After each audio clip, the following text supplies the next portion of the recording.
Hello. Hello. आज हम chapter solution standard 12 chemistry और उसमें देखेंगे एलिवेशन ऑफ बॉइलिंग पॉइंट्स और कोलिगेटिव प्रॉपर्टीज के बारे में डिस्कशन डिटेल में करेंगे। बेसिकली 12th में कोई भी आयोनिक कंपाउंड्स हो तो कितने आयन प्रोड्यूस हो रहे वो हमें आना चाहिए। कुछ फॉर्मूलाज ऐसी है जो भी हमें याद होनी चाहिए। तो कुछ इंपॉर्टेंट टॉपिक भी हम देख लेंगे साथ साथ में। तो यहाँ पे फर्स्ट बात आ रही है, चैप्टर का नाम है सॉल्यूशंस और कोलिगेटिव प्रॉपर्टीज किसको बोलेंगे। तो बार बार डिस्कस हो चुका हुआ है कि सॉल्यूशन में ऐसी प्रॉपर्टीज भी है जो नंबर ऑफ पार्टिकल्स पे डिपेंड करती है। तो ऐसी प्रॉपर्टी को कोलिगेटिव प्रॉपर्टीज बोला जाएगा। लिखेंगे कैसे तो देख सकते हो, what is the meaning of terms colligative properties. Answer is the properties of dilute solution which depends on the number of particles. Particles में क्या हो सकता है, आयंस और molecules of the solute present in the solution are called colligative properties। तब important क्या हो जाता है, कोई कंपाउंड्स का नाम आपको दे रखा तो उसका आयोनाइजेशन होगा कि नहीं हो, मतलब इलेक्ट्रोलाइट है कि नॉन इलेक्ट्रोलाइट है। इलेक्ट्रोलाइट हो तो कितने आयन प्रोड्यूस होते, वो चीज आपको समझनी होगी। तो यहाँ पे दो वर्ड ऑल आ चुके, इलेक्ट्रोलाइट एंड नॉन इलेक्ट्रोलाइट। तो सब्सटेंस को ये दो पार्ट में भी डिवाइड किया जाता है, electrolyte and non electrolyte. Electrolyte किसको बोलेंगे, तो ऐसे सब्सटेंस जिसको वाटर में डिसॉल्व किया जाए, आयंस प्रोड्यूस करे, तो ऐसे सब्सटेंस को इलेक्ट्रोलाइट बोलेंगे जो आयंस इलेक्ट्रिसिटी कंडक्ट करे। और ऐसे सब्सटेंस जो वाटर में डिसॉल्व करने के बाद आयन प्रोड्यूस नहीं करेंगे तो ऐसे सब्सटेंस को नॉन इलेक्ट्रोलाइट बोला जाएगा। Colligative properties, electrolyte substance important हो जाते हैं और कितने आयन प्रोड्यूस करेंगे वो आयोनाइजेशन भी हमें आना चाहिए। तो कुछ क्वेश्चन ऐसे मिल जाएगा आपको। और पहले तो एग्जांपल्स ऑफ कोलिगेटिव प्रॉपर्टीज, तो वो भी रिपीट हो चुका हुआ है कि कौन सी कोलिगेटिव प्रॉपर्टीज है। तो याद रखना, अभी नाम याद रख लेना, डिटेल में पढ़ेंगे।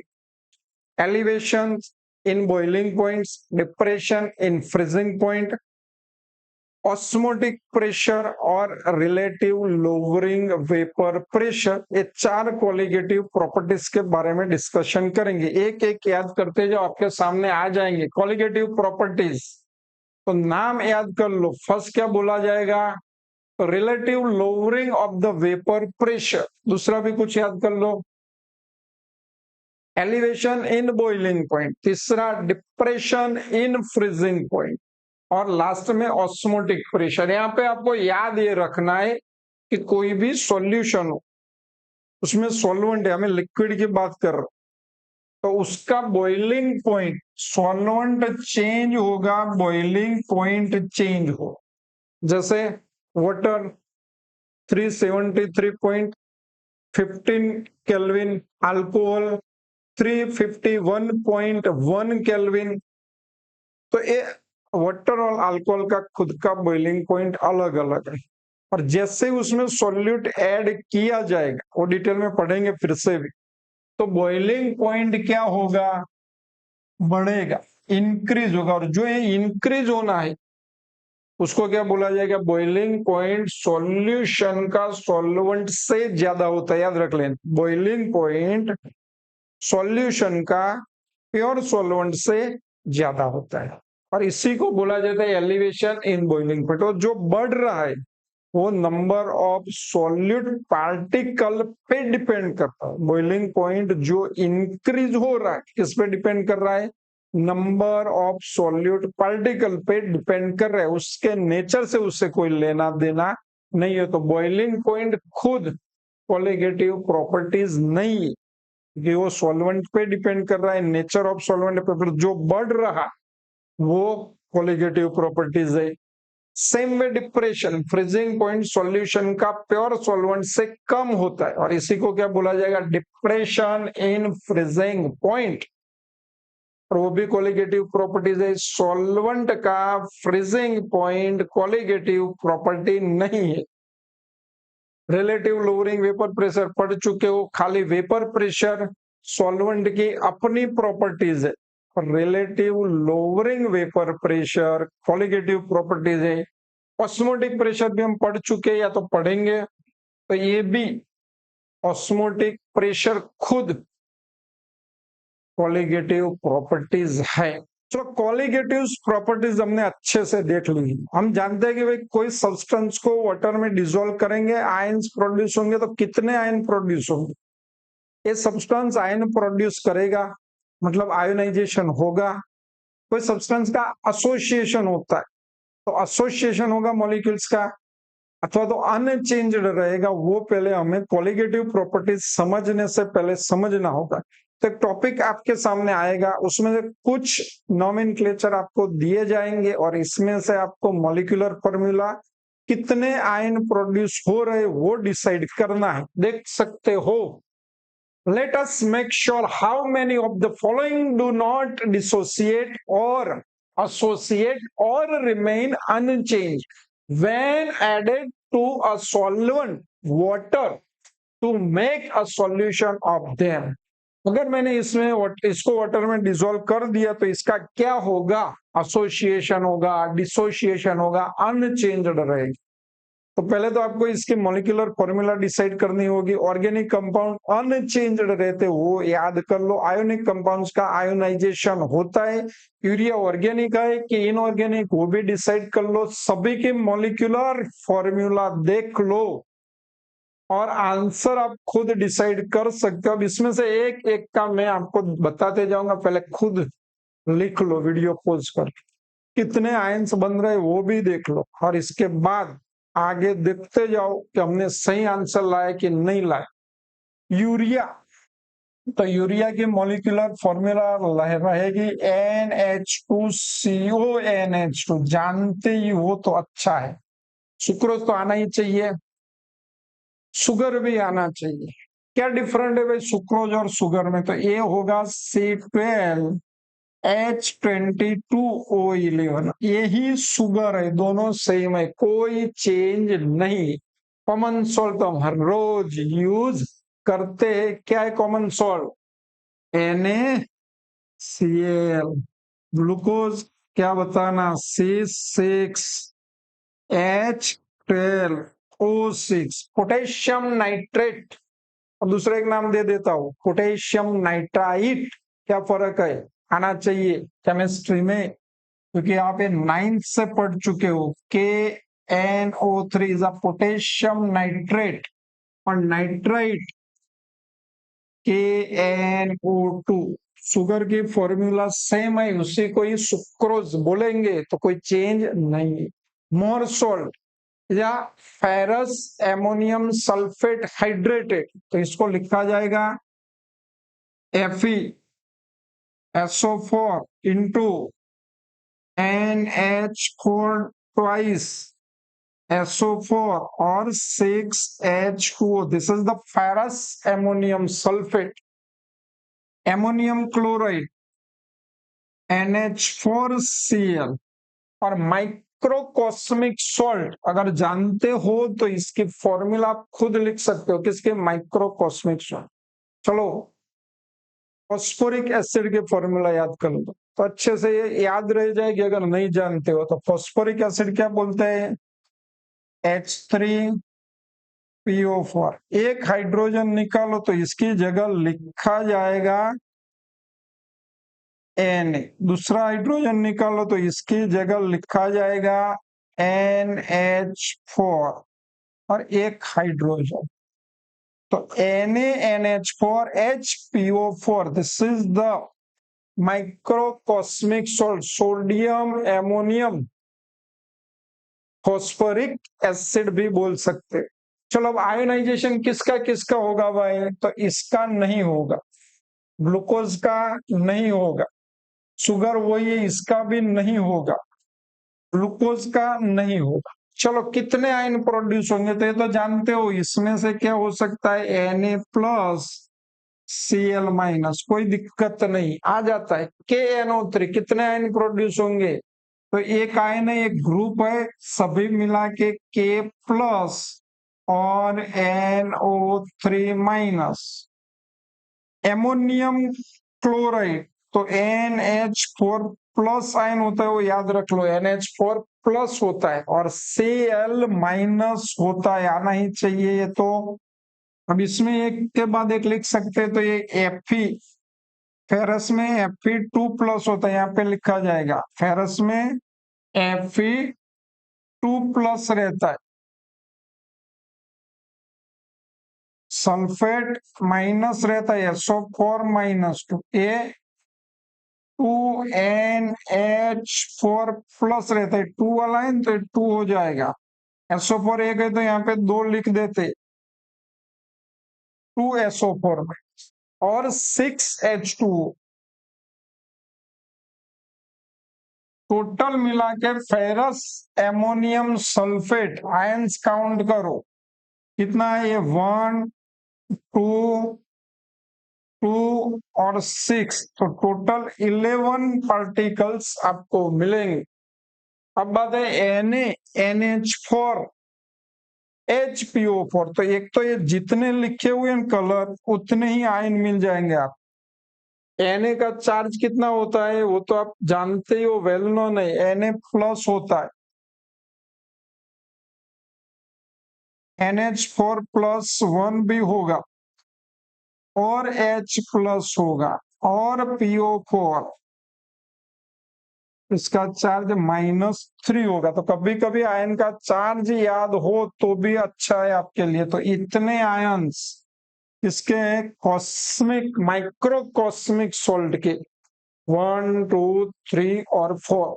अब देख सकते हो, इसको अच्छे से याद रखना है, कभी कभी ये चीजें काम में आ सकती है, MCQ के लिए भी न्यूमेरिकल्स ऐसा पूछ ले तो नंबर ऑफ पार्टिकल्स आपको ध्यान में होना चाहिए। देख सकते हो इसका solution, glucose, urea, sucrose, sugar, दे नाइदर डिसोसिएट नॉर एसोसिएट इन एक्वियस सॉल्यूशन, इसका कुछ नहीं होता। एसोसिएट में आपको समझा दूंगा साथ साथ में। कॉमन सॉल्ट NaCl कितने आयन प्रोड्यूस करेगा, 2 आयन, कौन से Na plus and Cl minus, पढ़ सकते हो। माइक्रोकॉस्मिक सॉल्ट कितने आयन प्रोड्यूस करेगा, Na plus, NH4 plus, H plus and H plus and PO4 3 minus. मोहर salt ammonium chloride NH4 plus and Cl minus. मोहर सॉल्ट ये आ रहा है ना, हाँ देख सकते हो, 2NH4 plus SO4 minus 2, individual लिखा हुआ है Fe2 plus and 6H2O, total 11 particles पर मोलिक्यूल्स फेरस एमोनियम सल्फेट में होता है। तो इंपॉर्टेंट टॉपिक है आपके लिए, अच्छे से समझ सकते हो इसको। पोटेशियम नाइट्रेट 2 आयंस रहेंगे, K plus and NO3 minus. तो ये सब क्यों पढ़ा हमने, क्योंकि सॉल्यूशन की कुछ प्रॉपर्टीज जो नंबर ऑफ पार्टिकल्स पे डिपेंड कर रही है, मतलब कितने आयंस है उस पे डिपेंड कर रही है, और ऐसे प्रॉपर्टीज को क्या बोला जाएगा, colligative properties. Though these substances are non-volatile, they do not vaporize in solution when exposed to air. Non volatile और वॉलेटाइल का हम डिस्कस कर चुके, फिर से याद कर लो। वॉलेटाइल सब्सटेंस किसको बोलेंगे, तो जो सब्सटेंस की वेपर बनेगी इसको वॉलेटाइल सब्सटेंस बोलेंगे, जो सब्सटेंस की वेपर नहीं बने तो उसको नॉन वॉलेटाइल सब्सटेंस बोला जाएगा। This substance affect many physical properties based on number of particles. तो नंबर ऑफ पार्टिकल्स बेसिस पे बहुत सारे प्रॉपर्टीज सॉल्यूशन की, नंबर ऑफ पार्टिकल्स, बहुत सारी प्रॉपर्टीज सॉल्यूशन के नंबर ऑफ पार्टिकल्स पे डिपेंड कर रही है। कौन से एग्जांपल आपको याद फिर से कर लेना होगा। क्वेश्चन है आपके सामने, फिर से क्वेश्चन है आपके सामने, पढ़ सकते हो। 1 formula units each of NaCl and glucose is dissolved in 1000 ml of water separately, and 2 different solutions are prepared. Which solution experience more colligative properties? तो आपको जब भी क्वालिटेटिव प्रॉपर्टीज की कंपैरिजन करनी हो, बहुत एमसीक्यू पूछ ले तो उसका आयोनाइजेशन करना है, अगर कंसंट्रेशन सेम है। यहाँ पे आपको ये 1 मोल ही ले लो, कितना, 1 मोल NaCl और 1 मोल,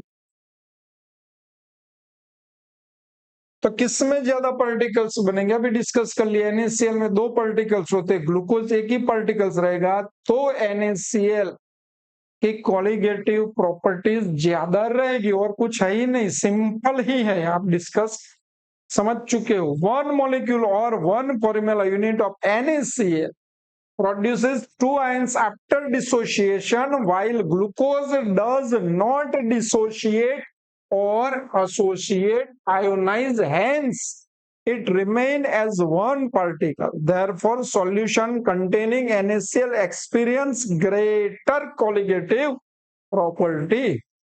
ऐसा ही है, सिंपल। सेकंड क्वेश्चन आएगा, इसके पहले एमसीक्यू सिंपल है, खुद आंसर दे सकते हो क्योंकि स्टार्टिंग में ही मैंने डिस्कस कर लिया हुआ है।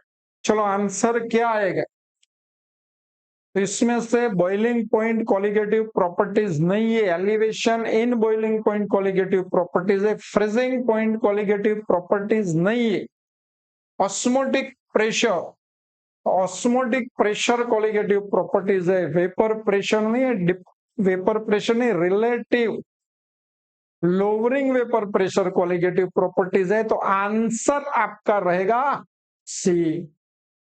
क्वेश्चन चेंज हो रहा है, टॉपिक चेंज हो रहा है, डिफाइन बॉइलिंग पॉइंट्स। तो बॉइलिंग पॉइंट्स किसको बोलेंगे, आपको ही डिफाइन करना है। तो आप जानते हो नॉर्मली हम क्या सोचते हैं, जिस टेम्परेचर पे वाटर बॉईल होना स्टार्ट हो जाए, मतलब वाटर की वेपर बनना स्टार्ट हो जाए, उसको बॉइलिंग पॉइंट बोलेंगे। और वेपर प्रेशर और एटमॉस्फेरिक प्रेशर, जनरल एटमॉस्फेयर का प्रेशर हम कितना लेते हैं, 1 एटमॉस्फेयर, और इसको 1.013 बार। जब हम कोई सॉल्यूशन या सॉल्वेंट को हीट देते तो उसका वेपर प्रेशर एटमॉस्फेयर अथवा तो एक्सटर्नल प्रेशर जितना हो, कोई सब सॉल्यूशन का अथवा तो ऐसा बोलेंगे कोई लिक्विड का वेपर प्रेशर, एक्सटर्नल प्रेशर जितना हो, मतलब एटमॉस्फेरिक प्रेशर जितना हो, उसी टेम्परेचर को उसका लिक्विड का बॉइलिंग पॉइंट बोला जाए। फिर से क्या बोला, हमने वाटर ले लिया, वाटर को बॉईल करना स्टार्ट कर लिया, तो कुछ टेम्परेचर से वेपर बनने स्टार्ट हो जाएगी, पर ये वेपर प्रेशर एटमॉस्फेयर के प्रेशर जितना हो, तो ए टेम्परेचर को वाटर का बॉइलिंग पॉइंट बोला जाएगा। वाटर का बॉइलिंग पॉइंट कितना होता है, तो 373.15 केल्विन। अल्कोहल इथेनॉल का 351.1 केल्विन। तो इसका मतलब क्या हुआ, वाटर जो है उसकी वेपर प्रेशर 373.15 केल्विन पे इतनी होगी। अल्कोहल C2H5OH इथेनॉल की पर्टिकुलर बात कर रहे तो 351.1 केल्विन पे अल्कोहल की वेपर का प्रेशर एटमॉस्फेयर की वेपर का प्रेशर हो उतना होगा। तो वाटर का बॉइलिंग पॉइंट ये रहेगा, अल्कोहल का बॉइलिंग पॉइंट ये रहेगा। इससे दूसरी समझ क्या आती है, अलग अलग सॉल्वेंट का बॉइलिंग पॉइंट अलग अलग होता है। तो बॉइलिंग पॉइंट की डेफिनेशन पहले देख सकते हो आप, the temperature at which the vapor pressure of a liquid is equal to atmospheric pressure is called normal boiling points or boiling points of the liquid. चलो बॉइलिंग पॉइंट की बात करें तो हमें टेम्परेचर मेजर करना होगा, और आप जानते हो टेम्परेचर थर्मोमीटर से मेजर किया जाता है। कांस्टेंट रीडिंग ही उसका टेम्परेचर होता है। जैसे कि अभी मैंने बोल दिया वाटर का बॉइलिंग पॉइंट याद कर लो और बोल लो फटाफट। डिफरेंट लिक्विड्स है डिफरेंट बॉइलिंग पॉइंट, जैसे कि water, alcohol, ethanol 78.1 degree Celsius और 351.1 केल्विन। तो अलग अलग है बॉइलिंग पॉइंट, अलग अलग लिक्विड का बॉइलिंग पॉइंट अलग अलग रहेगा। पर इसको वेपर प्रेशर के साथ रिलेशन और वेपर प्रेशर के बारे में मैं आगे देख लिया। प्योर सॉल्वेंट्स, अगर इस सॉल्वेंट में नॉन वोलेटाइल सॉल्यूट ऐड किया जाए तो वेपर प्रेशर में क्या फर्क होगा सोचो, फिर बॉइलिंग पॉइंट का भी समझ में आ जाएगा। अभी ये तो सोचना ही है आपको। वाटर प्योर सॉल्वेंट, इसमें मैंने सुक्रोज डाल दिया, 1 मोल सुक्रोज, तो दोनों की वेपर प्रेशर में क्या फर्क होगा? वाटर की वेपर प्रेशर ज्यादा होगी कि सुक्रोज डालने के बाद बना हुआ सॉल्यूशन की वेपर प्रेशर ज्यादा होगा? बॉइलिंग पॉइंट आपको समझ में पक्का आ जाएगा, अच्छे से आ जाएगा। चलो यहाँ पे अभी मैंने बोला एटमॉस्फेयर का प्रेशर कितना होता है, तो हमने एक्सेप्ट किया हुआ है कितना, 1 एटमॉस्फेयर अथवा तो 1.013 बार। ये न्यूमेरिकल्स के लिए भी इंपॉर्टेंस है, अभी आगे जान चुके हो। क्वेश्चन है इंपॉर्टेंट है, 3 मार्क का क्वेश्चन है, पूछा हुआ है बोर्ड में। What is meant by elevation in boiling point? Explain with example. A. B. How would you determine the molar mass of solution to basis of it? Boiling point measure करने के बाद unknown substance का molecular mass कैसे decide करेंगे, इसकी formula भी आपको ढूंढनी। आपके सामने पहले तो मैं स्टेप वाइज ए नंबर का जो पॉइंट है what is meant by elevation in boiling point समझा दूं विथ एग्जाम्पल के साथ समझा दूं, और इसके बाद पूरा स्टेटमेंट कैसे लिखना है वही क्वेश्चन का आंसर एक ही स्क्रीन पे आ जाएगा, तो आपको अच्छे से समझ में आ जाएगा। फिर बी सेक्शन को देखेंगे। तो बात हो रही है एलिवेशन इन बॉइलिंग पॉइंट किसको बोलेंगे, तो यहाँ पे एक पिक्चर है आपके सामने, अभी मैंने बोला था तो ये प्योर सॉल्वेंट है, मतलब वाटर। एटमोस्फियरिक प्रेशर हम कितना लेंगे, 1 एटमोस्फियर। वाटर का वेपर प्रेशर कुछ ना कुछ रहेगा, क्योंकि वेपर बनेगी वापिस वो इस सरफेस पे प्रेशर डालेगी, क्लोज कंटेनर हो एट कांस्टेंट टेम्परेचर, तो उसका वेपर प्रेशर रहे। अब बात हो रही है मैंने वाटर में क्या डाल रखा था, शुगर मतलब सुक्रोज। क्या होगा, तो atmospheric pressure solution with solid, मतलब सॉल्वेंट और सॉलिड मिक्स, तो इससे इसका वेपर प्रेशर डाउन जाएगा। रीजन आप जानते हो, lower vapour pressure. Boiling point की डेफिनेशन भी आप जानते हो, कितना टेम्परेचर लाना है, 1 एटमोस्फेयर, कितना प्रेशर लाना है, इसके लिए भी 1 एटमोस्फेयर प्रेशर लाना है, इसके लिए भी 1 एटमोस्फेयर प्रेशर लाना है। वाटर, उसको मैंने बॉईल करना स्टार्ट कर दिया, क्या कर दिया, बॉईल करना स्टार्ट कर दिया इस वाटर, तो उसका एक्सटर्नल प्रेशर एटमॉस्फेयर का प्रेशर 1 एटमॉस्फेयर है, तो ये वेपर प्रेशर 1 एटमॉस्फेयर कब होगा, तो 373.15 केल्विन टेम्परेचर आएगा, प्रेशर 1 एटमॉस्फेयर हो जाए। पर जब मैंने इसमें शुगर डाल दी है, पर्टिकुलर 1 मोल शुगर है और ये 1 लीटर सॉल्यूशन मतलब वाटर है, तो अब इसकी वेपर प्रेशर यहां से डाउन जाएगी,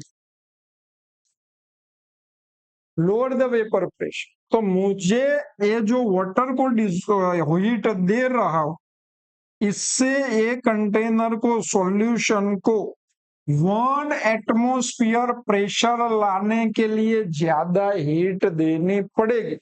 मतलब वाटर का बॉइलिंग पॉइंट 373 लिख रहा हूं राउंड अप। तो 1 मोल सुक्रोज डालने के बाद बना हुआ एक सॉल्यूशन, 1 लीटर वाटर में 1 मोल सुक्रोज डालने के बाद बना हुआ सॉल्यूशन, तो इसका बॉइलिंग पॉइंट 373.52 केल्विन हो जाए। मतलब वाटर से सॉल्यूशन बॉइलिंग पॉइंट इंक्रीज हो रहा है, और इसी को ही एलिवेशन इन बॉइलिंग पॉइंट बोला जाए। रीजन क्लियर है? पॉइंट टू पॉइंट देखते जाएंगे। चलो, एलिवेशन इन बॉइलिंग पॉइंट, तो फर्स्ट पॉइंट क्या है? When a non volatile solute is added, किसमें ऐड किया जाएगा? Into a volatile liquid to form solution, vapour pressure decrease. Vapour pressure क्या होगा? डिक्रीज होगा। कॉमन स्टेटमेंट है। तो हमें क्या करना पड़ेगा? Solution need to be heated to a higher temperature to boil it. तो ये सॉल्यूशन को बॉइल करने के लिए सॉल्वेंट से ज्यादा टेम्परेचर चाहिए, so that vapour pressure becomes equal to external pressure. तब ही सॉल्यूशन का वेपर प्रेशर एक्सटर्नल प्रेशर जितना होगा। तो बॉइलिंग पॉइंट में क्या हुआ? Hence, the boiling points of solution is higher than that of the pure solvent. This increase in boiling point of solution is called elevation in boiling point. एक graph आप देख सकते हैं, ग्राफ फिर से भी देखेंगे, पर पहले फिर अभी भी देख लेंगे। हेलो, अब हुआ क्या? तो हम यहाँ पे ले रहे वही ग्राफ है, पर पहले समझ। यहाँ पे हमें क्या लेना है? प्रेशर। यहाँ पे क्या लेना है? टेम्परेचर। अब मैंने वाटर ले लिया और टेम्परेचर बढ़ाता गया वाटर का। कुछ मुझे ग्राफ के पॉइंट मिल गए, ग्राफ प्लॉट करना आपको आता है। ऐसे वाटर का ग्राफ मुझे पॉइंट वाइज मिला। क्या कर लिया मैंने? इसको ज्वाइंट कर ली, तो एक लाइन मुझे मिलेगी। किसके? वाटर के लिए। कौन है वाटर? मतलब सॉल्वेंट। अब चलो, मैं यही पॉइंट ले रहा। आप सोचो कि अब मैंने शुगर डाल दी, तो ये जो प्रेशर था वही प्रेशर रहेगा। क्या बोल रहा हूं? ए पॉइंट ले लेते, वाटर का वेपर प्रेशर इतना है। अब मैंने उसमें शुगर डाल दी, 1 मोल शुगर डाल दी 1 लीटर वाटर, तो अब इसका वेपर प्रेशर इतना नहीं रहेगा। क्या होगा? डिक्रीज होकर शायद से यहाँ आ जाएगा। अब क्या होगा? टेम्परेचर डिक्रीज करने से वेपर प्रेशर डिक्रीज होगा, टेम्परेचर इंक्रीज करने से वेपर प्रेशर वही टर्म्स में इंक्रीज होगा। तो अब इसको मैं ज्वाइंट कर लूं तो कुछ ऐसी लाइन मिलेगी मुझे। अब ये दोनों ग्राफ, अब ये क्या है?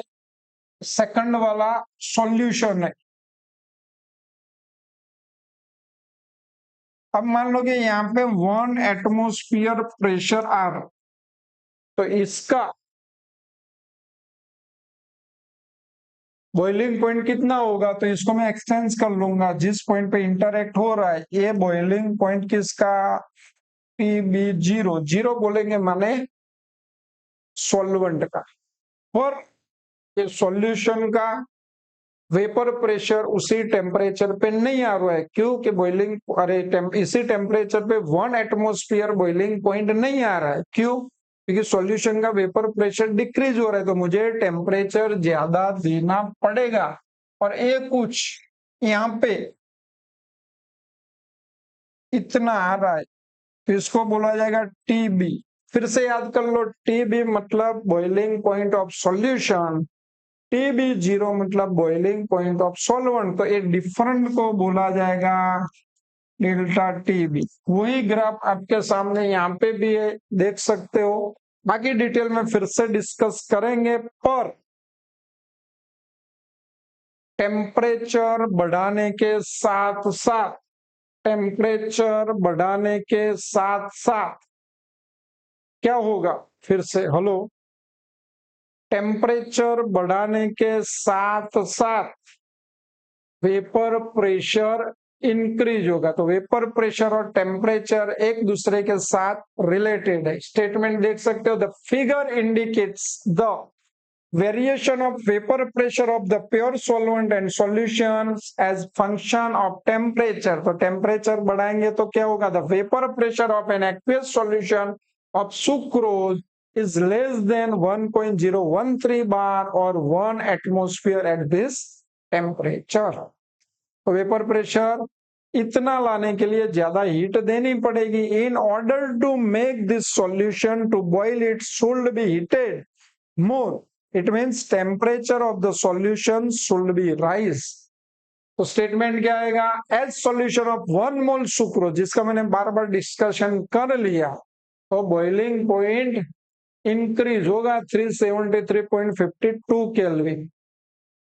Therefore, the boiling point of solution is higher than the boiling points of the pure solvent, और इसी को ही क्या बोला जाएगा? Elevation in boiling points. तो ये भी पढ़ सकते हो। Similar to lowering of the vapour pressure, the elevation boiling point also depends upon the number of solid particles, so it is also colligative property। तो फिर से what is meant by elevation in boiling points, explain with example। Point मैंने discuss कर लिए हुए, step wise याद करते जाओ और ऐसे ही लिखना है आपको। एलिवेशन इन बॉइलिंग पॉइंट किसको बोलेंगे? तो स्टेप 1 क्या होगा? पढ़ा लिया हुआ है।